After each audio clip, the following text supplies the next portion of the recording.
नमस्कार दोस्तों, कैसे हैं आप सब लोग। स्वागत करता हूं आपका एक बार फिर से अपने यूट्यूब चैनल एसपी बोर्ड पर, जिसमें हम टेंस की कुछ क्लासेस पढ़ चुके हैं। उसी चीज़ को आगे कंटिन्यू करते हैं। देखिए, हमने टेंस में अब तक जो पढ़ा वह सिर्फ एक ही चीज़ है जो हमें सारे टेंस में पढ़नी है और आज भी हम पढ़ेंगे। देखिए, टेंस जो होता है मेनली दो चीज़ों से मिलकर बना होता है। एक तो होता है टाइम और दूसरा जो होता है वो होता है एक्शन। एक्शन के बारे में हम पढ़ चुके हैं कि एक्शन क्या होता है। बेसिकली आपने देखा होगा, एक्शन कुछ नहीं होता है, वर्ब ही होती है। और वर्ब के जो फॉर्म्स होते हैं, जैसे first form, second form, third form या फिर आईएनजी फॉर्म, इन्हीं फॉर्म्स के द्वारा हम एक्शन की स्टेट को रिप्रेजेंट करते हैं। अब एक्शन की स्टेट क्या है या फिर कितने टाइप की होती है, इस चीज को अगर आप नहीं जानते हैं तो आप मेरी पिछली वीडियो में जाएंगे। उसमें मैंने आपको सब सारे एक एक स्टेट को डिटेल में समझाया था। उसके साथ ही साथ मैंने ये भी बताया था कि वर्ब के किस फॉर्म का यूज कौन सी स्टेट को बताने में किया जाता है। ठीक है, ये आप जाके देख सकते हैं। बेसिकली आपको पता होगा, नॉर्मल हर किसी को पता होता है कि स्टेट चार टाइप की होती हैं, लेकिन क्यों हम किस स्टेट को कंटिन्यूअस कहते हैं, किसे परफेक्ट क्यों कहते हैं, ये सारी चीजें आप जाकर पिछले वीडियो में जाके देख सकते हैं। अगर आप पिछले भी नहीं देखो तो आप लास्ट वाली वीडियो देखेंगे, उतनी सारी चीज समझ जाएंगे। ठीक है, कल हमारी जो क्लास थी मेनली हमने कल सिर्फ टाइम पे फोकस किया था कि टाइम को रिप्रेजेंट करने के लिए हम जिन वर्ड्स का यूज करते हैं उनको हम हेल्पिंग वर्ब कहते हैं। हेल्पिंग वर्ब क्या है, इसे हेल्पिंग वर्ब क्यों कहते हैं, ये सारी चीज हम कल पढ़ चुके हैं। और इसके साथ ही साथ हमने पढ़ा था कि टेंस में हमें सिर्फ तीन टाइप की हेल्पिंग वर्ब पढ़नी है। एक तो होती है डू, दूसरी होती है बी और तीसरी होती है हैव। डू के बारे में भी हमने कल पढ़ा है। डू हमारी सारी कंप्लीट हो गई है, क्योंकि डू का जो यूज होता है वह इंडेफिनिट स्टेट को बताने में किया जाता है। अब हालांकि हमारा कल इंडेफिनिट स्टेट कंप्लीट हो गई, तो सीधी सी मतलब है कि आप जो डू हेल्पिंग वर्ब है उसका भी यूज यहाँ पे कंप्लीट हो गया। आगे अभी आप एप्लीकेशन वगैरह जब टेंस की पढ़ेंगे, मैं आपको अभी और पढ़ाऊंगा। इंडेफिनिट ऐसा नहीं खत्म हो गया, अभी मैं सिर्फ आपको आइडेंटिफाई करना सिखा रहा हूँ कि कैसे आप किस सेंटेंस को देखकर आप ये समझे कि ये जो सेंटेंस दिया गया है कौन सी स्टेट का है, इंडेफिनिट का है कि पर कंटिन्यूअस का है कि परफेक्ट का। ये सारी चीजें मैं सिखा रहा हूँ। जब आप ये सीख जाएंगे तो इसके साथ साथ कल मैंने आपको ये समझाया कि कैसे ये हम समझे कि यह जो स्टेट है हमारी कंटिन्यूअस या सॉरी इंडेफिनिट, वो पास्ट की है या फिर प्रेजेंट की। ये मैं आपको सिखा रहा हूँ, कल मैंने आपको यही सिखाया। ठीक है, तो आपने देखा do helping verb use indefinite में किया जाता है, इंडेफिनिट स्टेट में। और आपने ये भी देखा प्रेजेंट जो है इंडेफिनिट, इसमें डू और डज दो हेल्पिंग वर्ब का यूज करना है। अब डू का क्यों किसके साथ करना है, डज के किसके साथ करना है, ये आपको समझ में आ गया होगा जब आप ये पुरानी वीडियो देखेंगे। कहाँ किसके साथ सिंगुलर फॉर्म यूज करना होता है वर्ब का, किसके साथ प्लूरल फॉर्म यूज करना होता है, ऐसे एस ड्राइव फॉर्म का यूज करना है, तो आपको सारी बात समझ में आ जाएगी। ठीक है, और आपने ये भी देखा कि जो वर्ब की सॉरी हेल्पिंग वर्ब की जो सेकंड फॉर्म होती है डिड, इसका यूज पास्ट को बताने में किया जाता है। ये बात आपको समझ में आ गई होगी। अब आगे आज जो हम पढ़ेंगे वह बी हेल्पिंग वर्ब के बारे में पढ़ेंगे और हैव हेल्पिंग वर्ब के बारे में पढ़ेंगे। मैंने आपको एक चार्ट भी बना के पूरा समझाया हुआ था, एक आप देखेंगे, उसमें मैंने आपको पूरा डिटेल में समझाया था कि डू, बी और हैव हेल्पिंग वर्ब क्या है और किसके साथ इसका यूज किया जाता है, कब सिंगुलर के साथ हमें क्या करना है, प्लूरल के साथ हमें क्या करना है, इसका जो फर्स्ट फॉर्म है वो क्या होते हैं, सेकंड फॉर्म क्या होते हैं। ये सारी चीज मैंने आपको समझाई। अगर आप उस चीज को याद नहीं किया आपने, तो अभी आप एक काम करिए, क्लास अटेंड कर रहे हैं, बाजू में आप उस चार्ट को रख लीजिए, उसको देखते हुए आप सारी चीज आज की क्लास अटेंड करेंगे तो आपको समझने में आसानी होगा। ठीक है, फिर भी आपको एक बार और बता देता हूँ कि मैंने आपको बताया था बी जो हेल्पिंग वर्ब है इसका यूज कंटिन्यूअस स्टेट में किया जाएगा।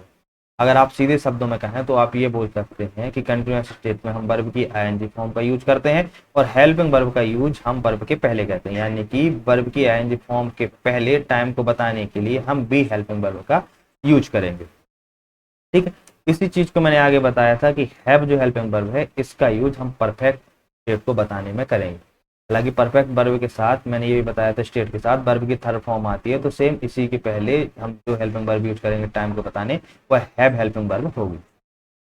आगे बात समझ में? तो अब जब आपको इतनी बात समझ में आ गई तो आपको ये भी समझ में आ गई होगी कि जो बी या फिर हैव जो हेल्पिंग वर्ब है, इनके फर्स्ट फॉर्म का यूज हम प्रेजेंट टाइम को बताने के लिए करेंगे और जो इसकी सेकंड फॉर्म जो होगी उसका यूज हम पास्ट टाइम को बताने में करेंगे। ये इतनी सी बात आज हमें पढ़नी, क्योंकि आज हम कोशिश करेंगे कि कंटिन्यूअस स्टेट और परफेक्ट स्टेट, उसके साथ ही साथ परफेक्ट कंटिन्यूअस स्टेट, यानी हम आज सारी जो बची हुई तीन स्टेट है उनको कंप्लीट कर लें। पास्ट प्रेजेंट दोनों को लेकर चलेंगे आज हम। ठीक है, तो स्टार्ट करते हैं हम कंटिन्यूअस। इंडेफिनिट तो हम कल कंप्लीट कर चुके हैं, ये देखिए कंटिन्यूअस स्टेट के बारे में आज हम पढ़ेंगे। कंटिन्यूअस स्टेट क्या है इसके बारे में मैं आपको पढ़ा चुका हूँ, फिर भी आपको मैं बता देता हूँ। कंटिन्यूअस स्टेट से मतलब एक्शन उस एक्शन से है जो अभी दिए गए टाइम पे या फिर प्रेजेंट में या फिर पास्ट के दिए गए किसी टाइम पर प्रोसेस में था। प्रोसेस से मेरा मतलब जारी था। अब हालांकि इसको आप नाम से भी समझ सकते हैं कि कंटिन्यूअस का मतलब आप सीधा कंटिन्यू से लगा सकते हैं। मतलब कोई भी एक्शन अगर किसी दिए गए पॉइंट ऑफ टाइम पर कंटिन्यू है या फिर रनिंग में चल रहा है या फिर आप बोल सकते हैं गोइंग ऑन है या फिर ऑन प्रोसेस है, तो उसकी जो स्टेट रहेगी वो कंटिन्यूअस स्टेट रहेगी। जैसे अगर हम अभी प्रेजेंट की बात करें अभी, तो आप अभी क्या कर रहे हैं, पढ़ाई कर रहे हैं एट प्रेजेंट इस समय पर, तो आपका जो लर्न एक्शन है वह इस समय पे क्या है, गोइंग ऑन है, मतलब चल रहा है, इन प्रोसेस है। तो आपके जो लर्न एक्शन की जो स्टेट होगी वह क्या होगी, कंटिन्यूअस स्टेट होगी। सेम इसी चीज को ऐसे में समझ सकते हैं, मैं आपको पढ़ा रहा हूँ, टीच कर रहा हूँ, ठीक है, तो मेरा जो टीच एक्शन है वह अभी प्रोसेस में है, अभी मैंने पढ़ाना बंद नहीं किया, अभी मेरा टीच चल रहा है एक्शन। तो इस टीच एक्शन की जो स्टेट इस समय पे है वह क्या होगी, कंटिन्यूअस स्टेट होगी। ठीक है, इसी चीज को हमें पढ़ना है। ये तो मैंने प्रेजेंट की बात कर दी, ऐसी अगर मैं आपको पास्ट की बात करूं तो पास्ट में भी सेम चीज होगी। जैसे मैं अभी इस समय पे आपको पढ़ा रहा हूं तो ये मेरी प्रेजेंट में टीच जो एक्शन है वो कंटिन्यूअस है, और सेम मैंने कल आपको इसी टाइम पर भी पढ़ाया था, तो जो मेरा टीच एक्शन है कल इसी टाइम पर भी रनिंग में था, यानी गोइंग ऑन चल रहा था, तो कल इस समय पे टीच जो एक्शन रहेगी वो क्या रहेगी, पास्ट कंटिन्यूअस स्टेट में जाएगी, क्योंकि वह कल की बात है, कल इसी टाइम पर रनिंग थी प्रोसेस में। ठीक है, बात समझ गए, ये था। और ये जो मैंने आपको बता दिया था कि कंटिन्यूअस स्टेट में किस हेल्पिंग वर्ब का यूज करना है, बेसिकली जो इज एम आर होती है, ये बी जो स्टेट आपकी जो बी हेल्पिंग वर्ब होती है, बी हेल्पिंग वर्ब, इसका जो फर्स्ट फॉर्म जो होता है उसमें हम इज एम आर और इज एम और आर का यूज करते हैं, और इसका जो पास्ट यानी कि आप बोल सकते हैं सेकंड फॉर्म होता है वह क्या होता है, बाज और बर्ब। तो आपको पता होगा कि जो फर्स्ट फॉर्म होता है उसका यूज हम किसमें करते हैं, प्रेजेंट के साथ किया जाता है, और जो सेकंड फॉर्म होती है उसका यूज किसमें करते हैं, हम पास्ट में करते हैं। तो अब इस बात को आप सीधे शब्दों में ये भी कह सकते हैं कि प्रेजेंट कंटिन्यूअस टेंस में हम जिन हेल्पिंग वर्ब का यूज करेंगे वो हेल्पिंग वर्ब इज एम और आर होंगी, और पास्ट कंटिन्यूअस टेंस में जिन हेल्पिंग वर्ब का यूज करेंगे वो क्या होगी, बाज और बर्ब। इतनी बात आपको समझ में आ गई। जब इतनी बात आपको समझ में आ गई तो आप इस स्ट्रक्चर से भी इस चीज को समझ सकते हैं। ये देखिए, सब्जेक्ट, हेल्पिंग वर्ब, फिर मैन वर्ब और फिर ऑब्जेक्ट। हेल्पिंग वर्ब को मैंने बताया था कि सब्जेक्ट के बाद और मैन वर्ब के पहले हम हेल्पिंग वर्ब का यूज करेंगे। तो अगर इसी स्ट्रक्चर को हम यहाँ ले जाकर यहाँ नीचे लिखते हैं तो आप इस चीज को ऐसे करेंगे कि प्रेजेंट कंटिन्यूअस टेंस में जो हमारा स्ट्रक्चर रहेगा वो क्या रहेगा, सब्जेक्ट, उसके बाद हमारी हेल्पिंग वर्ब क्या रहेगी, इज, इसमें से किसी एक को आप सब्जेक्ट के अकॉर्डिंग उठा लेंगे। इज का यूज कब करना है, किस सब्जेक्ट के साथ करना है, वो मैंने आपको कल चार्ट जो दिया था उसमें आप अभी देखें, आप समझ जाएंगे कि इज का यूज कब करना है, एम का यूज कब करना है, किस सब्जेक्ट के साथ करना है, और आर का यूज भी किस सब्जेक्ट के साथ करना है, आप समझ जाएंगे। तो उस सब्जेक्ट के अकॉर्डिंग आप एक हेल्पिंग वर्ब उठाएंगे, सब्जेक्ट लिख दिया, पर उस हेल्पिंग वर्ब लिखेंगे, उसके साथ हम लिखेंगे मैन वर्ब। मैन वर्ब में भी किस फॉर्म को लिखना है, वो लिखना है वर्ब का आईएनजी फॉर्म, और फिर उसके बाद हम लिखेंगे ऑब्जेक्ट। ठीक है, ये तो हो जाएगा हमारा प्रेजेंट कंटिन्यूअस टेंस में स्ट्रक्चर। ठीक है, इसी चीज को अगर हम पास्ट में देखें तो सेम ऐसा ही होगा, सब्जेक्ट रहेगा, उसके बाद जो हेल्पिंग वर्ब है, दो टाइप की हेल्पिंग वर्ब है, बाज और वर्ब, और बाज का यूज कब करना है ये भी मैं आपको बता चुका था, आप देख लीजिए इस चार्ट में, सिंगुलर के साथ बाज और प्लूरल के साथ वर्ब का यूज करना है, उसके बाद फिर वर्ब की आईएनजी फॉर्म और फिर ऑब्जेक्ट। ये पास्ट कंटिन्यूअस टेंस का सेंटेंस का स्ट्रक्चर होगा। ऐसे हमें पास्ट में यूज करना है, ऐसे हमें प्रेजेंट में। ये बात आपको समझ में आ गई। अगर आपको ये बात समझ में आ गई, बेसिकली इसमें समझने का कुछ है नहीं, आपको सिर्फ अभी इतने डीप में तो पढ़ा नहीं रहा हूँ, अभी सिर्फ मैं सेंटेंस को आपको पहचानना सिखा रहा हूँ कि कैसे सेंटेंस पहचानते हैं, मतलब सेंटेंस किस फॉर्म में दिया होगा, कहीं भी लिखा होगा तो आप उसको देखते ही समझ जाएं कि ये टेंशन कैसा है। अब आप कभी भी देखेंगे समझ जाएंगे कि इज, एम या फिर आर के बाद वर्ब की आईएनजी फॉर्म है, तो आप सीधे फट से समझ जाएंगे। जैसे यहाँ पे लिख दूं कि आई एम, अभी आप समझ जाएंगे कि वर्ब का आईएनजी फॉर्म, गो में आईएनजी लगा दिया तो गोइंग हो गया, उसके पहले जो एम है वो प्रेजेंट कंटिन्यूअस की हेल्पिंग वर्ब है, मतलब ये जो क्या है वो प्रेजेंट कंटिन्यूअस टेंस है। अगर इसी चीज में हम सेम अगर ऐसा लिख दें आई वाज गोइंग, तो इससे भी आप समझ जाएंगे कि वर्ब जो है वो पास्ट कंटिन्यूअस टेंस की हेल्पिंग वर्ब है, उसके बाद वर्ब की आईएनजी फॉर्म भी यूज की गई है, तो इसका मतलब यह क्या है, पास्ट कंटिन्यूअस टेंस यूज किया गया। ठीक है, बेसिकली आपको सिर्फ अभी ये समझना है, अभी इसके जो एप्लीकेशन वगैरह है वो मैं आपको आगे डीप में पढ़ाऊंगा। फिर से एक बार हम इन चीजों को पढ़ेंगे, अभी सिर्फ आप सेंटेंस को समझना सीखें, क्योंकि बेसिक जो एरर होती है यहाँ से भी बन के आ जाती है, सीधा एक सेंटेंस लिखा रहेगा, उसको आपको समझना पड़ेगा कि सेंटेंस सही है कि नहीं। ये आप समझ गए। अब आगे हम थोड़ा डीप में पढ़ लेंगे, अभी आप सिर्फ एग्जाम्पल देख लें कि एग्जाम्पल होते क्या है। यहाँ पे मैंने एग्जाम्पल लिख रखे हैं, और किस हेल्पिंग वर्ब का यूज किस सब्जेक्ट के साथ करना है आप यहाँ पे देखेंगे तो समझ में आ जाएगा। जैसे आपको कहीं भी यही सेम, मान लो आप कहीं भी न्यूज़पेपर वगैरह कुछ भी पढ़ रहे हैं तो आपको ये स्ट्रक्चर इसमें दिया गया, ठीक है। तो आपको ये समझना है कि जो स्ट्रक्चर है ये किस टेंस का है। तो अगर अभी आपने प्रेजेंट कंटिन्यूअस जो है उसको पूरे तरीके से पढ़ लिया है, आप उसको पहचान पाएंगे कि किस स्ट्रक्चर में, मतलब कैसे, जो मैंने बताया subject helping verb plus verb के एनजी फॉर्म, इसको आप समझ जाएंगे तो इससे आपको सीधी बात समझ में आ जाएगी। आप यहाँ से क्या देखेंगे, इसका जो स्ट्रक्चर होता है क्या होता है, सब्जेक्ट इज एम, फिर वर्ब की आईएनजी फॉर्म और फिर ऑब्जेक्ट। यहाँ पर आप स्ट्रक्चर आपके दिमाग में याद होगा तो आप सीधे समझेंगे कि यहाँ पर जो ही दिया गया है वह क्या होगा, ये यहाँ पे सब्जेक्ट है। अब इसके बाद जो हमें हेल्पिंग वर्ब यूज करनी है वो आप वहां पे चार्ट में जाके देख लें, आप देखेंगे कि ही जो है वह क्या है, थर्ड पर्सन, मतलब मुझे और आपको छोड़कर ही हुआ है, कोई तीसरा व्यक्ति है, थर्ड पर्सन हो गया। उसके साथ वो है, मतलब सिर्फ एक की बात कर रहे, तो क्या होगा, थर्ड पर्सन सिंगुलर। और थर्ड पर्सन सिंगुलर के साथ मैंने क्या बताया था आपको, इज का यूज करना है। तो आप क्या करेंगे, ही इज, उसके बाद वर्ब की आईएनजी फॉर्म, फिर ऑब्जेक्ट लिखने। तो आप देख लेंगे कि यह जो सेंटेंस है वह प्रेजेंट कंटिन्यूअस का है, और इसका जो आप मतलब करेक्शन इसमें जो होगा वो क्या हो जाएगा, ही इज प्लेइंग क्रिकेट। ठीक, ये चीज आपको समझ में आ गई। अब सेम ही मैं आपको सिर्फ यहाँ पे पहचानना सिखा रहा हूँ कि किस सब्जेक्ट के साथ किस वर्ब का यूज करना है, हेल्पिंग वर्ब का। उसके बाद आगे क्या वर्ब रहेगी, ये सारी चीज आप यहाँ पे देख लीजिए, आपको समझ में आ जाएगा। दे भी आप देखेंगे तो समझ जाएंगे, थर्ड पर्सन है, पर यहाँ पे आपको याद होगा कि प्लूरल है, और प्लूरल के साथ मैंने बताया था हमेशा आर का यूज करना, तो आप समझ जाएंगे दे आर वर्किंग, यहाँ पे ये सही हो जाएगा। आगे सेम आप राहुल देखेंगे तो राहुल को भी आपको पता ही होगा, थर्ड पर्सन सिंगुलर इसका यूज करेंगे। बी के बारे में भी बात आप करेंगे, सिर्फ आगे आप ये भी देखते जाएंगे वर्ब के आईएनजी फॉर्म यूज की गई है कि नहीं। ठीक है, आईएनजी फॉर्म का यूज करना भी आगे ज्यादा जरूरी है, हो सकता है एरर में कभी इस टाइप से आ जाए, राहुल उसके बाद इज लिख दें, फिर यहाँ पे वर्ब की सेकंड फॉर्म लिख दें। तो आपको ये सारी चीजें समझनी है कि अगर टेंस का वो स्ट्रक्चर है तो उसके साथ इज के बाद वर्ब की आईएनजी फॉर्म आएगी, सेकंड फॉर्म यूज नहीं की जाएगी, ना ही first form use. Third form use की जा सकती है, लेकिन वह कब की जाएगी, जब पैसिव वॉइस रहेगा। वहां पे आप अभी पैसिव वॉइस पढ़ेंगे तो वो चीज समझ में आ जाएगी, लेकिन आप सिर्फ यहाँ पे देखें यहाँ पे क्या यूज करना है, और मैं आपको बेसिकली क्या चीज सिखा रहा हूँ। ठीक है, अगले सेंटेंस में जाएंगे, बी, उसके बाद आपको हेल्पिंग वर्ब लिखना, उसके बाद वर्ब की आईएनजी, स्विंग की आईएनजी, स्विमिंग होती है। तो आप देखेंगे बी क्या है, प्लूरल है, हालांकि फर्स्ट पर्सन लेकिन प्लूरल है, प्लूरल के साथ क्या यूज करते हैं, आर, तो आप क्या बोल देंगे, बी आर स्विमिंग। सेम आगे आएगा आई, आई के साथ मैंने बताया था हमेशा एम का यूज करना है, आई एम ईटिंग फ्रूट, मैं फल खा रहा हूँ। ये चीज आपको यहाँ तक समझ में आ गई। अगर आपको नहीं समझ में आ रही तो एक बार आप उस चार्ट को देखें, चार्ट से बिल्कुल क्लियर समझ में आएगा। मैंने क्लियर बता रखा है, ही का यूज क्या हेल्पिंग वर्ब की जाएगी, ही के साथ, दे के साथ क्या करेंगे, आई के साथ, यू के साथ, बी के साथ, सब किसी के साथ समझ में आ जाएगा। बेसिकली है कुछ नहीं समझने को, सिर्फ आपको फर्स्ट पर्सन, सेकंड पर्सन और थर्ड पर्सन में डिफरेंस समझना है कि फर्स्ट क्या होता है, थर्ड क्या होता है, सेकंड क्या होता है। और उसके बाद सिर्फ जो सिंगुलर प्लूरल है उसको समझ लें, सिंगुलर का मतलब एक, प्लूरल का मतलब दो, यही चीज समझनी है, उसके अलावा कुछ भी नहीं है। हालांकि अगर आपको वैसे नहीं समझना है तो मैंने, आप इस चीज को याद भी कर सकते हैं, वैसे ही कोशिश करें आप याद ना करें, क्योंकि मैंने आपको एक एक चीज समझाई है, आप वहां से जाके देख लीजिए, समझ में आ जाएगी सारी चीजें। आप इस बात को समझ गए, नहीं समझे तो एक बार वीडियो को यहीं रोकना, मेरे सॉल्व करने से पहले फिर आप एक बार सारी सारी चीजें देखना कि इसका आंसर क्या होगा, इज होगा कि एम होगा, क्या आर होगा, फिर आप अपने आंसर लगा लें, फिर आगे का वीडियो देखा तो आपको भी समझ में आ जाएगी सारी चीज। ठीक है, ये तो बात होगी प्रेजेंट की। अगर पास्ट की बात करें तो मैंने आपके लिए पास्ट में भी कुछ बता रखा था, ये देखिए पास्ट है।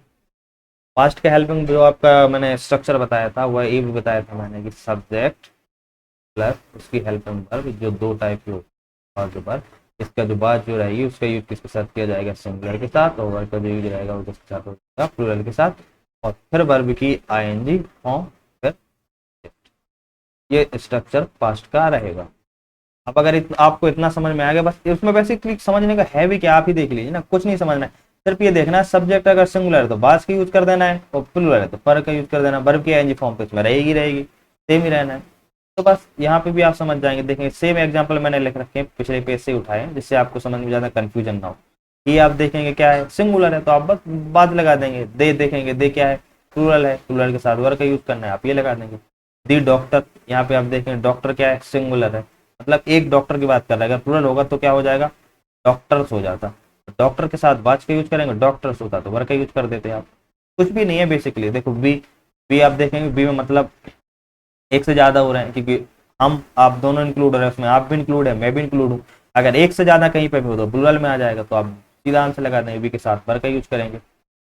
ये देखिए आई क्या है, सिर्फ मैं अपने अकेले की बात कर रहा हूँ, तो यहाँ पे सिंगुलर होगा, वाज लगा देंगे।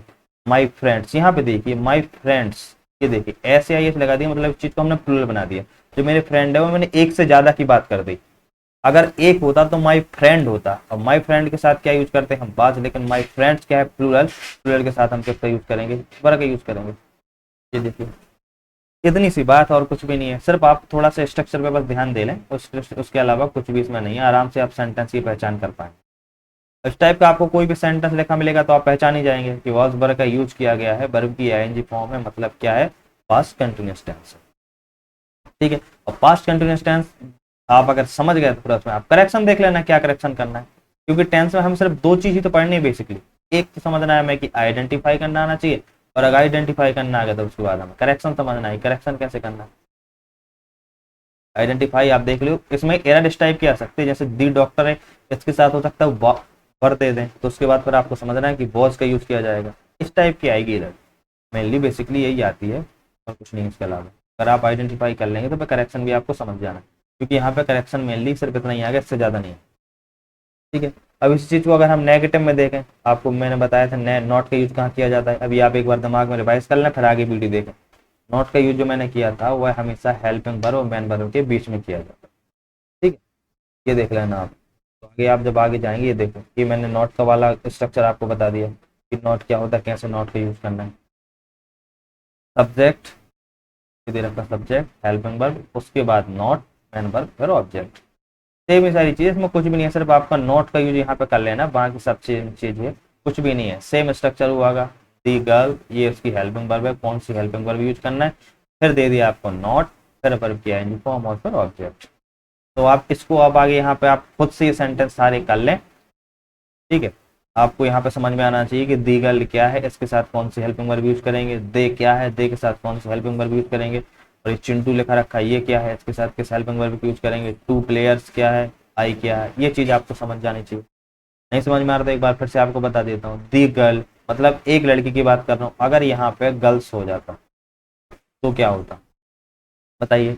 गर्ल्स होता तो ये क्या हो जाता, एस एस लग गया, मतलब प्लूरल हो जाता, तो इसके साथ आर का यूज करेंगे। दी गर्ल सिंगुलर, इसके साथ इज का यूज करेंगे बस। दे का भी मैं बता ही चुका हूँ, थर्ड पर्सन प्लूरल है, आर का यूज हो रहेगा। चिंटू एक नाम है, कोई भी नाम पर यह सिंगुलर है, इसके साथ इज का यूज करेंगे। टू प्लेयर्स, अब देखिए आप प्लेयर की बात कर रहे हैं, लेकिन कितने हैं, टू, यानी दो, एक से ज्यादा जो रहेगा वो किस में चला जाएगा, प्लूरल में। अब इसके साथ क्या आ जाएगा, आर आएगा, प्लूरल के साथ इज की एम, तो आप बता देंगे इसके साथ आर आता है, इसका सिंगुलर के साथ यूज करते हैं, और जो एम है उसका आई के साथ यूज करते हैं। सेम यहाँ पे देखो, आई अभी मैंने बताया आई के साथ एम का यूज करते हैं, तो आंसर सही रहेगा। ये सारी चीजें हैं, ये बात समझ में। सेम पास्ट में हो जाएगा, पास्ट में भी इसमें हो जाएगा कि जो यहाँ पे हेल्पिंग वर्ब रहेगी, इसमें इज एम आर दिया गया है, जैसे इस स्ट्रक्चर को आप लिख दें यहाँ पे, तो ये ऐसा हो सकता है कि दी के बाद आपको लिखा रहेगा वॉच का यूज करना है, का यूज करना है, नॉट सेम ही रहेगा, प्लस के बाद क्या लिख सकते हैं हम, प्लेइंग क्रिकेट, ये उसका ऑब्जेक्ट। ठीक है, तो क्या आ जाएगा, दी गर्ल वाज आएगा कि वर आएगा, आप बोलेंगे दी गर्ल सिंगुलर है, वाज आएगा, दी girl was not playing cricket, ये हो जाएगा। सेम यहाँ पे हो जाएगा, बस हेल्पिंग वर्ब भी तो चेंज करनी है, बाकी वर्ब की आईएनजी फॉर्म तो सब सेम ही रहना, वर्ब की आईएनजी फॉर्म दोनों में रहेगी, प्रेजेंट में भी रहेगी, पास्ट में भी रहेगी। तो मतलब बेसिकली जो यहाँ पे जो यूज है वो हेल्पिंग वर्ब ही है, क्योंकि अभी सिर्फ हम टेंस को पहचानना सीख रहे हैं, कौन सा टेंस पास्ट है, कौन सा प्रेजेंट, और किससे पहचानेंगे, वो पहचानेंगे सही हेल्पिंग वर्ब से। ठीक है, कभी कभार ऐसी भी एरर आ जाती है कि प्रेजेंट जो टेंस रहेगा, प्रेजेंट टेंस तो ठीक रहेगा, लेकिन इसमें सिर्फ मेनली जो एरर रहती है वो इसी एज एम आर इसकी दे देते हैं। जैसे यहीं पे अगर दी गर्ल के साथ हो सकता है ओवर दे दें, ये पास्ट की बात कर रहा हूँ मैं, यहाँ पे हो सकता है दी गर्ल के साथ आर लगा के दे दें, इसके साथ यहाँ पे यार मान लें, तो आपको उसको बस थोड़ा सा करेक्शन है, उस करेक्शन को आप समझ जाइए, उस चार्ट को आप याद कर लीजिए, फिर याद नहीं करना तो आप समझ लो। याद करना वैसे तो बड़ा कुछ है ही नहीं कि आपको याद करना पड़े, समझ लेंगे आप। सिंगुलर के साथ वाज है, प्लूरल के साथ वर है, सिंगुलर का मतलब एक से ज्यादा, प्लूरल का मतलब सॉरी सिंगुलर का मतलब सिर्फ एक, प्लूरल का मतलब एक से ज्यादा, बस ये चीज आपको समझनी है। एम का मैं बता ही चुका हूँ, एम का जो प्रेजेंट में यूज होता है वो सिर्फ आई के साथ किया जाता है, इज का सिंगुलर के साथ, सेम आर का प्लूरल के साथ, बस इतनी चीज आपको समझ में आ गई तो आप एरर निकाल लेंगे। एप्लीकेशन अभी मैं आपको पढ़ाऊंगा हालांकि कि किस चीज़ में आप कैसे कंटिन्यूस का टेंस का यूज करते हैं, कहाँ पे आपको कंटिन्यूस का किन वर्ब के साथ यूज नहीं करना है, वो सारी आपको मैं एप्लीकेशन पढ़ाऊंगा। किन किन फिक्स वर्डों के साथ कंटिन्यूस टेंस का यूज किया जाता है और क्यों किया जाता है ये तो ठीक है, आप उसको याद कर सकते हैं, कर लेंगे, लेकिन आपको याद नहीं करना है, आपको रीजन समझना है कि इनका यूज क्यों किया जाता है। आप रीजन समझ लेंगे तो उस चीज़ को कभी नहीं भूलेंगे, आपके दिमाग में छप जाएगा। ठीक है, ये चीज़ है। अब इसी चीज को अगर आप आगे बढ़ाएं तो इसके साथ क्या होता है, नेगेटिव के बाद मैंने आपको इंट्रोगेटिव पढ़ाया था। अब इंट्रोगेटिव आप देख लीजिए, इंट्रोगेटिव फॉर्म में देख लीजिए। हालांकि इंट्रोगेटिव आपको यूज करना आ जाएगा, कुछ बड़ा नहीं है। देखिए इंट्रोगेटिव में कुछ नहीं करना होता है, यस और नो के आंसर होते हैं। इसमें क्या करना होता है, आपको हेल्पिंग वर्ब को सब्जेक्ट के पहले लिख देना होता है, फिर आप लिखते हैं मेन वर्ब, फिर लिख देते हैं ऑब्जेक्ट। और हेल्पिंग वर्ब वही सेम सब्जेक्ट के अकॉर्डिंग, जो सब्जेक्ट रहेगा वो हेल्पिंग वर्ब रहेगी, और कुछ नहीं होता है बस। मतलब बेसिक सी बात आप देखें, अफर्मेटिव मतलब जो पॉजिटिव होता है उसमें क्या होता है, subject plus helping verb plus verb, फिर ऑब्जेक्ट आता है। अगर इसी में आप हेल्पिंग वर्ब को उठा के सब्जेक्ट के पहले रख दें और बाद में आप यहाँ पे क्वेश्चन मार्क लगा दें, तो यह जो आपका स्ट्रक्चर रहता है वो किसमें चला जाएगा, इंटरोगेटिव, मतलब क्वेश्चन मार्क हो जाता है। तो सेम ही मतलब आपको यहाँ पे देखिए, आप देखिए कि सब्जेक्ट तो इसका दे है। अब दे के साथ कौन सी हेल्पिंग वर्ब यूज की जाती है वो आप यहाँ से देख लें। उसके बाद हेल्पिंग वर्ब, फिर आ गया सब्जेक्ट, फिर मेन वर्ब, फिर इसका ऑब्जेक्ट। तो यहाँ से आप कई करेक्शन सही कर लेंगे। आप सेम आपको यहाँ पे करना है, ही के साथ क्या यूज किया जाना है, बी के साथ क्या यूज करना है, आई के साथ क्या करना है, मोहन कोई नाम है इसके साथ क्या यूज करना है, ये चीज आप यहाँ पे देख लीजिए। सेम ही चीज आपकी पास्ट में है, यहाँ पे एज एम आर दे दी, एज एम आर के साथ बस हेल्पिंग वर्ब उसमें आगे बहुत वर्ब लगा देंगे। फिर सेम चीज सब्जेक्ट प्लस वर्ब की आईएनजी फॉर्म ऑब्जेक्ट। ये देखिए इतनी सी चीज है। अगर आप देखें तो आपने यहाँ पे धीरे धीरे मतलब हंसी मजाक में लेकर आप यहाँ पे कंटिन्यूस चीज भी पढ़ गए कि कंटिन्यूस जो होता है स्टेट क्या होती है और इसका स्ट्रक्चर क्या होता है, मतलब पॉजिटिव में क्या रहता है, अफर्मेटिव में, नेगेटिव में क्या रहेगा, इंट्रोगेटिव में क्या रहेगा, कौन सी हेल्पिंग वर्ब प्रेजेंट में क्या यूज करते हैं, पास्ट में किसके साथ क्या यूज किया करते हैं। आप ये भी यहाँ पे देख लीजिए, समझ गए होंगे। ठीक है, तो अब जहाँ पे आपने ये चीज पढ़ ली है तो कंटिन्यूस स्टेट आपकी यहाँ पे कंप्लीट हो जाती है। अब जो अगली स्टेट आती है वो आप देखेंगे आपकी परफेक्ट स्टेट है। मैं आपको ये थोड़ा जल्दी जल्दी में करा रहा हूँ क्योंकि यहाँ पे सिर्फ आपको स्ट्रक्चर के बारे में बताया जा रहा है कि स्ट्रक्चर क्या होता है, कैसे का आपको सेंटेंस देखने मिलेगा, तो आप समझ जाएंगे कौन सी स्टेट का है। ठीक है, बाकी अभी अब हम डिटेल में पढ़ेंगे। आप इस ये मत समझना कि मैंने आपकी कंटिन्यूस सारी स्टेट कंप्लीट करा दी। अभी इसके हम एप्लीकेशन वगैरह पढ़ेंगे, यूजेस पढ़ेंगे, सब सारी चीज डीप में पढ़ेंगे। अभी सिर्फ आपको ये तो समझ में आ जाए कि ये जो स्ट्रक्चर दिया गया है वो कौन सी स्टेट का है, तभी तो आप उसमें एप्लीकेशन लगा पाएंगे। अभी आपको यही नहीं पता कि वर्ब की थर्ड फॉर्म का यूज किस में किया जाता है, वर्ब की आईएनजी फॉर्म का यूज किस में किया जाता है, उसके पहले कौन सी हेल्पिंग वर्ब यूज की जाती है। जब यही आपको समझ में नहीं आएगा तो फिर आगे आप एप्लीकेशन लगा क्या पाएंगे। इसलिए मैं सिर्फ अभी आपकी टेंस से पहचान करा रहा हूँ। करेक्शन इसमें और डीप में कितने तरीके से कर सकते हैं, किस टाइप के क्वेश्चन आते हैं, कैसे हमें इनमें सुधार करना, ये सारी चीज अभी मैं आपको पढ़ाऊंगा। अब आप परफेक्ट टेंस देखिए। परफेक्ट स्टेट के बारे में भी मैं आपको बता चुका था, और एक बार फिर आप देखिए कि परफेक्ट स्टेट से मतलब एक्शन की उस स्टेट से है जब आपका एक्शन किसी दिए गए पॉइंट ऑफ टाइम पे कंप्लीट हो जाता है। ठीक है, जैसे अभी मैं आपको कंटिन्यूस स्टेट पढ़ा रहा था। ठीक है, अब मेरी जो कंटिन्यूस स्टेट क्या हो गई, कंप्लीट हो गई, मैंने आपको खत्म कर दिया। तो आपका जो कंटिन्यूस स्टेट की जो वो कंटिन्यूस जो आपका सेंटेंस है उसकी जो स्टेट है वो क्या हो गई, कंप्लीट हो गई। कंप्लीट का मतलब परफेक्शन, परफेक्ट हो गई। तो अब जो स्टेट है उसको परफेक्ट स्टेट कहेंगे। या फिर आप सीधे शब्दों में कहें, ऐसे में आप कंफ्यूज हो जाएंगे। सीधे शब्दों से आप ये कहें कि जब हमारा किसी दिए गए पॉइंट ऑफ टाइम पे कोई भी काम या एक्शन कंप्लीट हो जाता है तो उस एक्शन की जो स्टेट होगी वह क्या होगी, परफेक्ट स्टेट होगी। ठीक है, जैसे मैं अभी आपको पढ़ा रहा हूँ, 1 घंटे बाद मेरा पढ़ाना कंप्लीट हो जाएगा, मैं पढ़ाना बंद कर दूंगा, तो मेरी जो टीच जो एक्शन है उसकी स्टेट किस में चली जाएगी, परफेक्ट में चली जाएगी। ठीक है, और जो परफेक्ट टेंस में जो हम वर्ब की फॉर्म यूज करना है वो क्या यूज करनी है, वर्ब की थर्ड फॉर्म यूज की जाती है, क्योंकि किसी परफेक्शन या कंप्लीशन को बताने के लिए थर्ड फॉर्म का ही यूज किया जाता है। और इसके साथ जो हेल्पिंग वर्ब रहेंगी तो हैव और हैज रहेंगी प्रेजेंट में, और इसकी जो हैव की सेकंड फॉर्म जो होगी वो क्या होती है, हैड। इसके यूज किस में किया जाएगा, पास्ट में। बस इतनी सी बात है।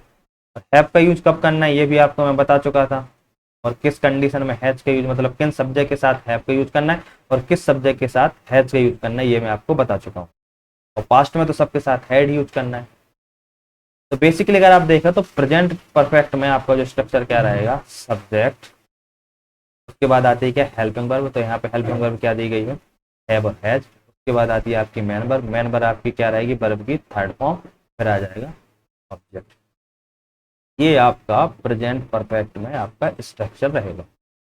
सब्जेक्ट, ये देखिए सब्जेक्ट आ गया, हेल्पिंग वर्ब यहाँ पे हैव और हैज है। उसके बाद मैन वर्ब में क्या करना है, वर्ब की थर्ड फॉर्म यूज करनी है। फिर आ गया आपको ऑब्जेक्ट।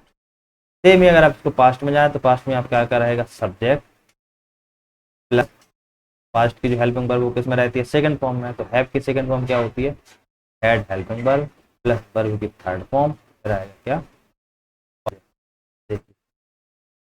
अगर आप कुछ ना देखें, सिर्फ आप परफेक्ट स्टेट को समझ लें, उसके बाद आप क्या समझें कि इसके साथ जो वर्ब की थर्ड फॉर्म यूज की जाती है, हमेशा परफेक्ट स्टेट में वर्ब की थर्ड फॉर्म यूज की जाएगी।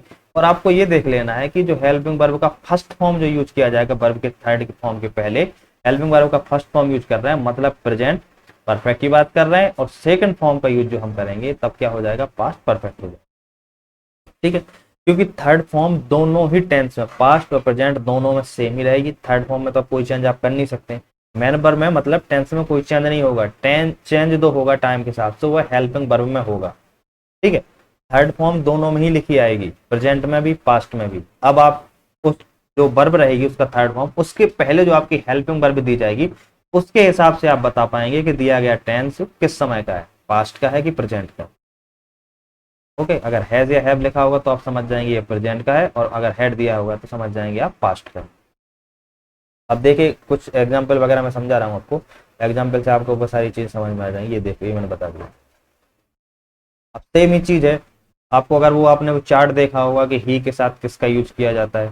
देखिए आप यहाँ पे पहले ये देख लीजिए, वर्ब की थर्ड फॉर्म, पास्ट की थर्ड फॉर्म क्या होगी, पास्ट। यहाँ पे भी मैंने पास्ट, सबके यहाँ पे एक ही वर्ब लिख रखी है जिससे आपको ज्यादा कंफ्यूजन ना हो। मेनली आपको सिर्फ जो देखनी है, कोई भी वर्ब लिख दो उससे क्या फर्क पड़ना है, सिर्फ आपको ये देखना वर्ब की थर्ड फॉर्म है कि नहीं, बस बात खत्म।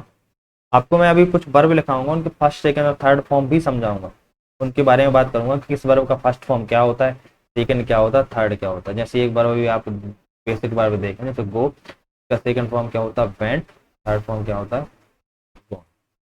ठीक है, ऐसे में सारी चीज आपको बहुत सारी वर्ब समझाऊंगा, आपको बताऊंगा भी। जैसे मैंने आप स्पीक को बताया था, स्पीक सेकंड फॉर्म क्या होता है, स्पोक, थर्ड फॉर्म क्या होता है, स्पोक। तो आपको जो ये पता होना चाहिए वो सिर्फ इतना पता होना चाहिए कि वर्ब का जो थर्ड फॉर्म जो होता है किसी वर्ब का वो क्या होता है। क्योंकि यहाँ पे हो सकता है वो ऐसा लिख दे कि दे हैव स्पोक लिख दें, तो अगर आपको ये आप इसमें करेक्शन तभी कर पाएंगे जब आपको समझ में आएगा कि स्पीक वर्ब का थर्ड फॉर्म स्पोक नहीं होता, ये सेकंड फॉर्म है, जो थर्ड फॉर्म जो होता है वो क्या होता है, स्पोकन। तभी आप इस सेंटेंस में करेक्शन कर पाएंगे। ठीक है, तो मैं इसके लिए आपको वर्ब समझा दूँ, जब आप जो सारा चैप्टर कंप्लीट हो जाएगा ना, वर्ब जब चैप्टर आएगा तब मैं आपको एक पूरा पीडीएफ वगैरह जो कुछ भी ऐसे भी अवेलेबल हो पाएगा मैं आपको दिला दूंगा। बहुत सारी उसमें वर्ब लिखी रहेंगी, उनके तीनों फॉर्म लिखे रहेंगे, आईएनजी फॉर्म भी लिखी रहेंगे, ये सारी चीजें आपको मैं बताऊंगा। ठीक है, अभी मैं सिर्फ आप जो टेंस में जितना जरूरत है मैं उस हिसाब से बता रहा हूँ कि टेंस में सिर्फ आपको ये चीज देखनी है कि अगर वर्ब की थर्ड फॉर्म दी गई है तो उसके पहले हमेशा हैज, प्रेजेंट में हैज या हेल्पिंग वर्ब का, और फिर पास्ट में हैड हेल्पिंग वर्ब का यूज किया जाए। ठीक है, और हैज या हैव में से किसका यूज किया जाएगा वह उसके सब्जेक्ट पर डिपेंड करता है। सब्जेक्ट क्या होता है, मतलब इसके साथ कैसे यूजेस होते हैं वो मैं आपको इस पहले भी पढ़ा चुका हूँ। किस कंडीशन में आपको हैज यूज करना है, किस कंडीशन में आपको हैव यूज करना है वो आपको पता होना चाहिए, मैं आपको पहले पढ़ा चुका हूँ। ठीक है, आप उस चार्ट को देखें, उस चार्ट में सब कुछ बताया गया, एक बार फिर से मैं आपको याद दिला रहा हूँ। अब आप देखो उस चार्ट में आप देख पा रहे होंगे तो उसमें आप समझ जाएंगे ही के साथ हैज का यूज करना है कि हैव का यूज करना है। अब आप उस हिसाब से आंसर लगा दें, दे के साथ क्या यूज करना है वो भी आप आंसर लगा सकते हैं, आई के साथ क्या यूज करना है, माई ब्रदर यहाँ पे सिंगुलर है। सिर्फ आप इस टाइप के सेंटेंस जरूर देखना क्योंकि हमें पता नहीं चल पाता है, कभी कभार हो सकता है माई ब्रदर की जगह माई ब्रदर्स हो जाए, प्लूरल हो जाए, तो उसके साथ प्लूरल क्या यूज करना है ये आपको देखना होगा। माई ब्रदर के साथ क्या करना है, बी जो है बी के साथ क्या यूज करना है। ठीक है, इसका मैं आंसर आपको इसलिए नहीं बता रहा हूँ क्योंकि ये आंसर आपको आने चाहिए, क्योंकि सेम ही डिक्टो में बिल्कुल अभी कंटिन्यूस में बता के आ गया हूँ कि किसे सिंगुलर कहते हैं किसे प्लूरल कहते हैं। ये आंसर आपको यहाँ पे आना चाहिए। बेसिकली मैं आपको सिर्फ यही बात बता रहा हूँ कि सब्जेक्ट उसके बाद अगर कोई भी हेल्पिंग वर्ब जो दी होगी परफेक्ट है वह हैज या हैव का यूज किया जाएगा प्रेजेंट में, उसके बाद आपकी जो वर्ब की जो फॉर्म रहेगी उसकी थर्ड फॉर्म का यूज ही किया जाएगा। और अगर इस टाइप का आपको कोई सेंटेंस देखने को मिलता है तो आप फट से इस चीज को समझ जाएंगे कि ये जो सेंटेंस दिया गया है वह प्रेजेंट परफेक्ट टेंस का है। ठीक है, अब अगर इसी चीज को आप देखें, हैज ए हैव की जगह मैं अगर हैड का यूज कर दूं तो सेंटेंस कहाँ चला जाएगा, देखिए देखिए, जैसे अभी आपने क्या स्ट्रक्चर पढ़ा, सब्जेक्ट प्लस इसकी हेल्पिंग वर्ब करी, प्रेजेंट परफेक्ट में क्या यूज होती है, हैज या हैव, फिर क्या पढ़ा आपने, वर्ब का थर्ड फॉर्म, फिर ऑब्जेक्ट। ये तो हो गई किसकी बात, प्रेजेंट परफेक्ट की, प्रेजेंट परफेक्ट की बात होगी। अब आपको पता होना चाहिए, परफेक्ट तो आपकी स्टेट है, परफेक्ट स्टेट में सबको पता है थर्ड फॉर्म ही हमेशा यूज की जाएगी। तो अब हम ये कैसे पता करें कि कौन सी स्टेट जो है परफेक्ट वह प्रेजेंट की है फिर पास्ट की, तो आपको पता चलेगा किससे, हेल्पिंग वर्ब से। प्रेजेंट की हेल्पिंग वर्ब हैज या हैव होती है, तो पास्ट की क्या होगी, तो आप बोलेंगे पास्ट का मतलब होता है वर्ब की सेकंड फॉर्म भी यूज किया जाता है, तो यहाँ पे भी वर्ब की सेकंड फॉर्म ही यूज कर देंगे हेल्पिंग वर्ब की। हैज या हैव की सेकंड फॉर्म क्या होती है, हैड, सब्जेक्ट सेम ही रहना है, सब कुछ सेम ही रहना है, तो बस ये आपका मेन डिफरेंस रहेगा, इसके अलावा कुछ भी नहीं रहना, पास्ट प्रेजेंट में कुछ भी नहीं। देखो अगर आप इसके एग्जाम्पल पे जाएं पिछले, तो ये देखिए, आप इनको रब कर देता हूँ मैं एक बार आपको समझाने। ये देखो, ये मैंने थोड़ा सा रब कर दिया, ठीक है। अब आप देखो यहाँ पे मेनली क्या लिखा है, ही, हैज या हैव, ठीक है। हैज या हैव दिया गया है, तो ये तो हो गई प्रेजेंट की बात। अगर यहाँ पे मैं अगर हैड दे देता, ही हैड, या फिर they had, I had, my brother had, we had, तो अब बस इतना समझ जाएंगे कि अगर हैज या हैव है तो प्रेजेंट, अगर हैड दिया गया तो पास्ट परफेक्ट। हैज या हैव सब सेम, क्योंकि हेड में तो कोई ऐसा लफड़ा है नहीं कि आई के साथ हैड यूज करेंगे, फिर बी के बाद साथ क्या यूज करना है, कि दे के साथ क्या यूज करना है। पास्ट में तो सब सेम ही है, चाहे सिंगुलर हो प्लूरल, हेड का ही यूज किया जाना है। प्रेजेंट में जरूर है कि सिंगुलर अलग है, उसके साथ हेल्पिंग वर्ब कुछ अलग होगी, प्लूरल सब्जेक्ट है उसके साथ हेल्पिंग वर्ब कुछ अलग होगी, ये रहेगा। लेकिन पास्ट में तो सब सेम ही है, इतनी सी बात है। अब नेगेटिव में अगर आप बताएं कि इसका नेगेटिव क्या होता है स्ट्रक्चर, तो अब नेगेटिव का आप सीधी सी मतलब समझ आ जाएंगे, अब कुछ समझा ही नहीं है, subject helping verb plus not, फिर मेन वर्ब प्लस ऑब्जेक्ट। इतनी सी बात अगर आपको कंटिन्यूस में मैंने आपको एक बार फिर से समझा दिया है, क्योंकि स्ट्रक्चर सबका सेम ही रहेगा, सिर्फ वर्ब की थर्ड फॉर्म और वर्ब के अकॉर्डिंग ही चीजें बदलनी है।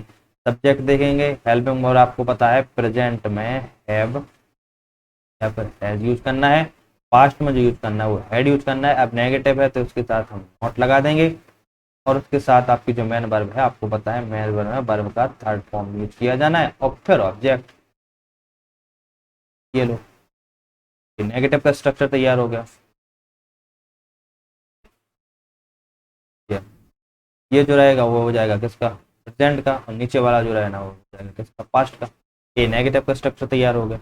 अब मैंने नेगेटिव स्ट्रक्चर यहाँ पे आपको मैं नहीं लिख रहा हूँ, मैं आपको सिर्फ ये देख रहा हूँ, आप यहाँ पे समझ जाइए। अभी जो हैज हैव या हैड के बाद आप यहाँ पे नॉट लगा के आप अपने मन से ही नेगेटिव बनाने की कोशिश कीजिए, क्योंकि इसमें कुछ भी ना ही दिमाग लगाना, कुछ नहीं लगाना है, सिर्फ हेल्पिंग वर्ब के बाद आपको नॉट पटक देना बस, इसके अलावा कुछ भी चेंजेस नहीं। समझ गए बात, बस इतनी थी।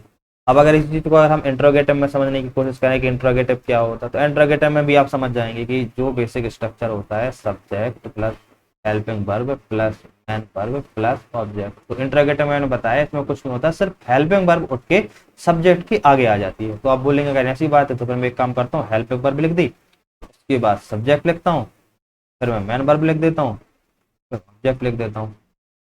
ये देखिए, अब अगर इसका हम प्रेजेंट जो परफेक्ट है उसका इंट्रोगेटिव फॉर्म बनाएंगे, तो आपके बोलेंगे इसकी हेल्पिंग वर्ब क्या होगी, हैव या हैज, उसके बाद कोई सब्जेक्ट लिखेंगे, मैन वर्ब में वर्ब का थर्ड फॉर्म आना है, प्लस ऑब्जेक्ट। अभी जो स्ट्रक्चर है वो किसका हो गया, आप बता देंगे प्रेजेंट परफेक्ट में इंट्रोगेटिव का जो स्ट्रक्चर हो गया। अब इसी को अगर हम पास्ट में बनाएंगे, तो पास्ट की हेल्पिंग वर्ब क्या होती है, परफेक्ट में हैड होती है, उसके बाद सब्जेक्ट, वर्ब की थर्ड फॉर्म आएगी, ऑब्जेक्ट आ जाएगा। ये देखिए, ये चीज ऐसी होती है, आप समझ जाएंगे। तो बेसिकली इसमें कुछ भी नहीं है, सिर्फ एक ही चीज आपको समझनी है, वो होती है हैव या हैज या फिर हैड। थर्ड फॉर्म में किसका यूज किया जाता है, परफेक्ट में कौन सी हेल्पिंग वर्ब होती है, किस सब्जेक्ट के साथ कौन सी हेल्पिंग वर्ब, हैज यूज करना है कि हैव यूज करना है। ये चीज आपको समझ में आ गई तो कुछ नहीं होता, सारी चीजें सिर्फ स्ट्रक्चर के अकॉर्डिंग ही चलती हैं। ये देखिए, आगे बात होना। अब जो आपकी स्टेट बचती है वो स्टेट आपकी लास्ट स्टेट बचती है, और इसी को थोड़ा समझना है, क्योंकि ये थोड़ी काम की होती है। इसमें दो स्टेट से मिलकर बनी होती है परफेक्ट कंटिन्यूअस स्टेट, और इसके साथ इसका क्या स्ट्रक्चर रहेगा ये भी आपको समझना थोड़ा जरूरी हो जाता है। अब आप यहाँ पे मैंने आपको समझाया था, परफेक्ट कंटिन्यूअस से मतलब होता है कि ऐसी कोई भी स्टेट जिसमें एक्शन पार्शियल रूप से कंप्लीट हो गया। पार्शियल से मतलब आधा कंप्लीट, क्योंकि इसमें देखो परफेक्ट दिया गया है। परफेक्ट का मतलब होता है कंप्लीट और कंटिन्यूस का मतलब होता है गोइंग ऑन, मतलब इन प्रोसेस, अभी चल रहा हो। यहाँ पे जो परफेक्ट कंप्लीट जो हो गया या कंप्लीट भी हो गया लेकिन फिर भी अभी चल रहा है, तो आधा कंप्लीट है और आधा भी बाकी है, तो मतलब पार्शियल कंप्लीट। जैसे अभी मैंने एग्जांपल से समझाया था, जैसे मैं अभी 5 बजे से आपको पढ़ाना स्टार्ट करता हूँ, अभी 6 बज गए हैं, तो 1 घंटे का जो मेरा टीच जो एक्शन है, इसको 1 घंटे तो मैंने कंप्लीट कर लिया, लेकिन 6 बजे अभी भी मैं आपको पढ़ा रहा हूँ और आगे पढ़ाता जाऊंगा। तो इस समय 6 बजे आपकी जो मेरी जो टीच एक्शन है उसकी जो स्टेट रहेगी वो क्या रहेगी, परफेक्ट कंटिन्यूअस स्टेट में दोनों चीजें कंप्लीट हैं। ठीक है, अब इसके जो स्ट्रक्चर है उस पे हमें थोड़ा गौर करने वाली बात है कि यह स्ट्रक्चर बना क्यों, आखिर ऐसा क्यों बनता है। देखिए एक बार फिर से आप देखिए, यहाँ पे दो चीजें दी गई हैं, एक तो है क्या परफेक्ट और दूसरा है क्या कंटिन्यूअस। ठीक, तो मैंने आपको क्या बताया था, परफेक्ट में क्या आ जाएगा, है प्रेजेंट की बात कर रहा हूँ मैं, पास्ट की बात करूंगा। परफेक्ट में जो क्या होता है वो क्या होता है, हैज या हैव होता है, उसके बाद क्या होती है वर्ब की थर्ड फॉर्म, यही उसका स्ट्रक्चर रहता है। और इसमें जो कंटिन्यूअस में जो वर्ब का जो स्ट्रक्चर रहता है वो क्या रहता है, बी की फॉर्म उसके बाद वर्ब की आईएनजी। आपको समझाया था। अब दोनों को ऐसा कैसे जोड़ सकते हैं, कुछ संभव है क्या? आपको पता है हैव या हैज के साथ हमेशा वर्ब की थर्ड फॉर्म ही यूज की जानी है और वर्ब की आईएनजी फॉर्म के पहले हमें बी फॉर्म ही यूज करनी है। तो ऐसा कुछ बना दें, ऐसा कुछ स्ट्रक्चर बना दें जिससे हमारे दोनों काम चल जाए, क्योंकि हम ना ही तो बी थ्री को हटा सकते हैं ना ही आईएनजी को हटा सकते हैं, क्योंकि हमें यहाँ पे दोनों ही स्टेट चाहिए। सिर्फ यहाँ पे एक चीज यहाँ पे हमें संभव है कि ये जो हमारी बी जो फॉर्म दी गई है, ठीक है, इसका अगर हम थर्ड फॉर्म बना दें और हैव के साथ जोड़ दें तो हमारे काम बन जाएंगे। जैसे बी जो फॉर्म होती है प्रेजेंट में इसका यूज किया जाता है, फर्स्ट फॉर्म क्या होता है एज एम और आर, फर्स्ट फॉर्म क्या होता है इसका सेकंड फॉर्म होता है वाज या हर, और थर्ड फॉर्म जो होता है इसका क्या होता है बी का बीन। समझ गए?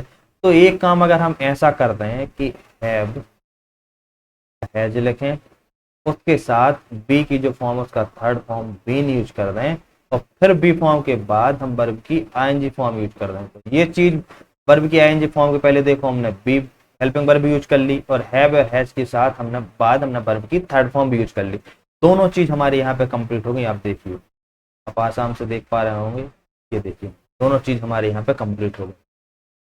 इसलिए जो आपका जो स्ट्रक्चर होता है वो सेम यही होता है। प्रेजेंट में क्या होता है हैव या हैज, इसके साथ हमेशा वर्ब की थर्ड फॉर्म लिखनी है, तो आप बोलेंगे कि हाँ वर्ब की थर्ड फॉर्म बी की थर्ड फॉर्म यहाँ पे लिख दी हमने।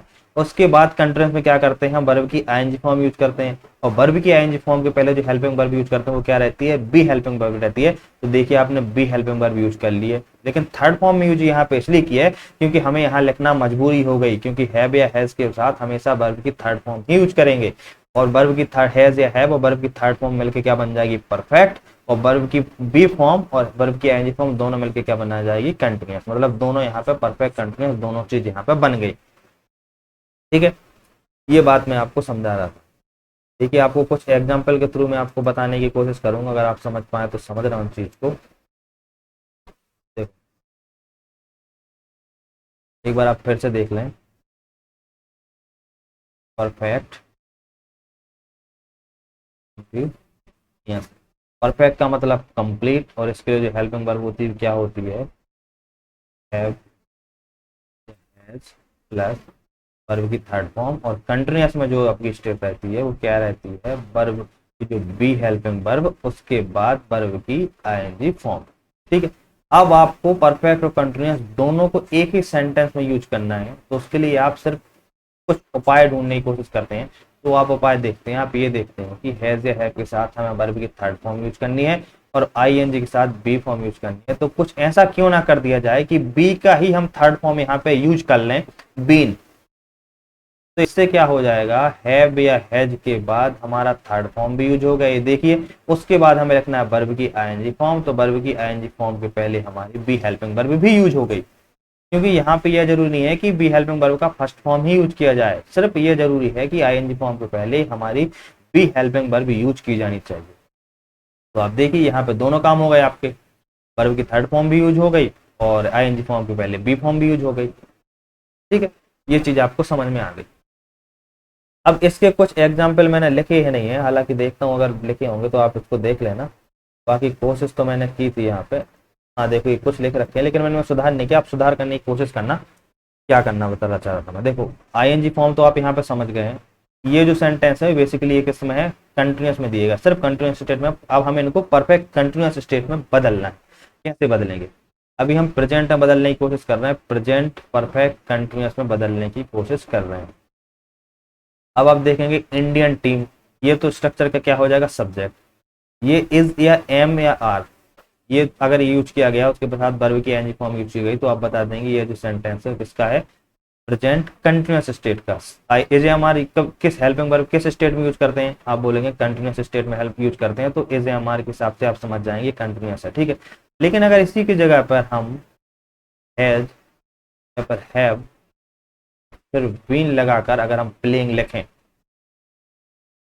तो किस स्टेट में चला जाएगा, तो आप बोलेंगे हैज या हैव के साथ हमने थर्ड फॉर्म लगा दी, मतलब ये तो हो गया हमारा परफेक्ट, और बी फॉर्म के बाद हमने लिख दिया आईएनजी फॉर्म, ये हो जाएगा क्या, कंटिन्यूअस। मतलब अगर इसको हम ऐसे लिख देते हैं हैज हैव बीन प्लेइंग, तो ये जो स्टेट होगा क्या हो जाएगी, परफेक्ट कंटिन्यूअस स्टेट हो जाएगी। तो आपको इंडियन टीम आपने लिख देंगे यहाँ पे, इंडियन टीम, फिर आप इसके साथ क्या यूज करेंगे, हैज करेंगे कि हैव करेंगे, आप बोलेंगे इंडियन टीम है सिंगुलर, इसके साथ सिंगुलर के साथ हम क्या यूज करेंगे, हैज के बाद बीन फिर प्लेइंग। ये चीज आपको यहाँ पे सेम चीज आपको यहाँ पे समझनी है। इज एम आर की जगह आपको हैज या हैव बीन का यूज करना है, फिर आगे के आपको सेंटेंस बनाने। ये सेंटेंस आपको अपने मन से बनाने की कोशिश करना कि आप सारे सेंटेंस सही तरीके से बना पाए।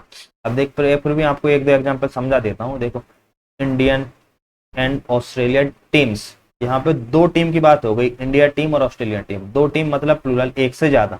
एक से ज्यादा के बाद हम यहाँ पे किसका यूज करेंगे, परफेक्ट कंटिन्यूअस में हैज का यूज करेंगे या फिर हैज का यूज करेंगे। तो आप उस चार्ट में देखेंगे बोलेंगे प्लूरल के साथ आपने बताया था हैव का यूज करेंगे, फिर यूज करेंगे बीन, फिर यूज कर देंगे प्लेइंग। तो क्या हो जाएगा, Indian and Australian teams have been playing cricket. अगर आप ये लिख देंगे तो ये क्या हो जाएगा, परफेक्ट एंड परफेक्ट कंटिन्यूअस। इसी चीज को अगर हम यहाँ पे देखें तो आप क्या बोलेंगे, जैसे मैं इसको बना के पूरा बता देता हूँ, राहुल, तो आप बोलेंगे राहुल क्या है, सिंगुलर सब्जेक्ट है, इसके साथ हम किसका यूज करते हैं, हैज का। हैज के बाद हम क्या लिखेंगे, बीन, फिर अगर हम लिखते हैं प्लेइंग, फिर लिख देंगे हम क्या, क्रिकेट। पूरा सेंटेंस क्या बन जाएगा, Rahul has been playing cricket. अभी किसका चला जाएगा, ये चला जाएगा प्रेजेंट परफेक्ट कंटिन्यूअस में। सेम यहाँ पे my neighbour is am are playing cricket, तो आप इज एम आर से आप क्या समझेंगे, क्या है किसका सेंटेंस है, बोल दोगे सिर्फ प्रेजेंट कंटिन्यूअस का है। लेकिन अगर इज एम आर की जगह हम हैज या हैव फिर उसके साथ बीन प्लेइंग लिख दें तो किसमें बन जाएगा, वह बन जाएगा प्रेजेंट परफेक्ट कंटिन्यूअस में। माई नेबर क्या है यहाँ पे आप देखना, माई नेबर क्या है, आप बोलेंगे सिंगुलर है, सिंगुलर के साथ हैज या हैव में से किसका यूज करोगे, आप बोलोगे हैज का यूज करेंगे। हैज के बाद क्या यूज करना है परफेक्ट में जाने के लिए, वर्ब की थर्ड फॉर्म बीन, और बीन के बाद हमें अगर कंटिन्यूअस में जाना है तो क्या लिखेंगे, बी फॉर्म के बाद वर्ब की आईएनजी फॉर्म, अब प्लेइंग, फिर लिख देंगे क्या, क्रिकेट। देखो ये चीज देख लो। सेम यहाँ पे आप आगे के अगले एग्जांपल में देखें, आई, आई इज या एम या आर, इनका यूज तो हम करेंगे कंटिन्यूअस में, लेकिन हम क्या बना रहे हैं, परफेक्ट कंटिन्यूअस।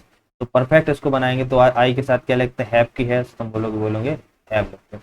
हैव के बाद क्या लिखते हैं, वर्ब की थर्ड फॉर्म मतलब बीन। बी फॉर्म के बाद अगर कंटिन्यूअस में जाना तो क्या लिखेंगे, वर्ब की आईएनजी, मतलब प्ले के बाद क्या आ जाएगा, playing cricket. I have been playing cricket. ये देखिए सारी चीजें होती गई, ठीक है। और ये आपके बाद मैंने जो आपको 26 मार्च 5 डे दिवाली 7 PM 3 आवर्स, ये क्या लग रखा, टाइम, जिसको हम सिंस या फिर फॉर के साथ जोड़ते हैं, या फॉर के साथ जोड़ते हैं, ये टाइम को बताता है। तो अब सिंस और फॉर का जो यूज है मेरे ख्याल से आज हो नहीं पाएगा, उतना टाइम बच नहीं रहा है, हम कोशिश करेंगे कल सिंस या फॉर का यूज पढ़ लें, ठीक है। तो आज की क्लास में इतना ही था, बाकी आप लोग देख लें, आपको समझ नहीं आ रहा तो एक बार फिर से समझने की कोशिश करना, वीडियो को एक दो बार पीछे देख लेना। सिंस या फॉर के यूज तो मैं आपको कल पढ़ा दूंगा। बाकी अभी मेरा बेसिक मतलब सिर्फ आपको स्ट्रक्चर समझाना था कि कौन सी स्टेट में कौन सा स्ट्रक्चर यूज किया जाता है, उसके साथ ही साथ क्यों यूज किया जाता है। आप लास्ट तक देखें तो सारी चीज़ें समझ गए होंगे। अब सिर्फ हमारी इसमें जो आइडेंटिफाई करना है कैसे सेंटेंस में, एक ही चीज़ बच रही है कि वह है परफेक्ट कंटिन्यूअस टेंस में सिंस या फॉर का यूज। वो मैं आपको बता दूंगा कि किन कंडीशन में सिंस का यूज किया जाता है और किन कंडीशन में या फिर किस टाइम पर फॉर का यूज किया जाएगा। वो कल की क्लास में आपको सारा समझा दिया जाएगा। उसके साथ ही साथ शॉर्ट में पूरे स्ट्रक्चर आपको जितनी स्टेट है इन सबका स्ट्रक्चर मैं आपको शॉर्ट में करवा दूंगा। फिर स्टार्ट करेंगे हम फ्यूचर।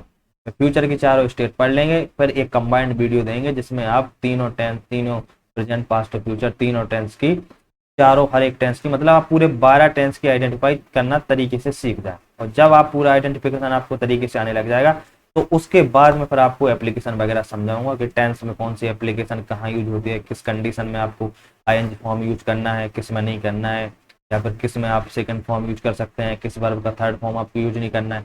वो सारी चीज़ें मैं आपको उसके बाद समझाऊंगा। पहले आप टेंस को पहचानना सीख लें। जब स्ट्रक्चर जो लिखा होगा उसको देख कर अगर आप सेंटेंस को समझ पा रहे हैं तो मतलब आप टेंस आपके समझ में आ रहा है। ठीक है, इन्हीं चीज़ों का था आज। आप इसी क्लास को आप बार बार देखिए अभी 1-2 क्लासों को, जब आपका ये कंप्लीट हो जाए तो फिर आगे हम कंटिन्यू करते हैं। ठीक है, जय हिंद, मिलते हैं कल की क्लास में।